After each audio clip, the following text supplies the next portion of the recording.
ఆంధ్రప్రదేశ్ రాష్ట్రంలో 2024 సార్వత్రిక ఎన్నికల సమయంలో తెలుగుదేశం పార్టీ ఆంధ్రప్రదేశ్ రాష్ట్రంలో ప్రవహింపచేసినటువంటి మద్యం మొత్తం కల్తీదేనా?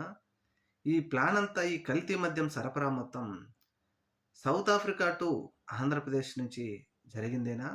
ఆంధ్రప్రదేశ్‌లో నకిలీ మద్యం ఇప్పటికిప్పుడే తయారైంది కదా!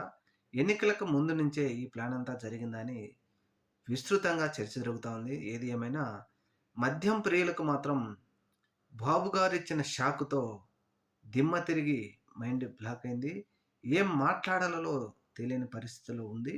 ముఖ్యంగా ఈ కల్తీ మద్యం వ్యవహారం మాత్రం అటు తిరిగి, ఇటు తిరిగి ప్రభుత్వం మెడకు చుట్టుకోవడంతో వాళ్ళలా వీళ్ళంట కులాలకు చుట్టు పెడుతూ వైసీపీకి చుట్టు పెట్టాలని చూస్తున్నప్పటికీ ఇది ముమ్మాటికి అధికార పార్టీ పెద్దల కనుసన్నల్లోనే జరిగినటువంటి 6,000 కోట్ల రూపాయల స్కామ్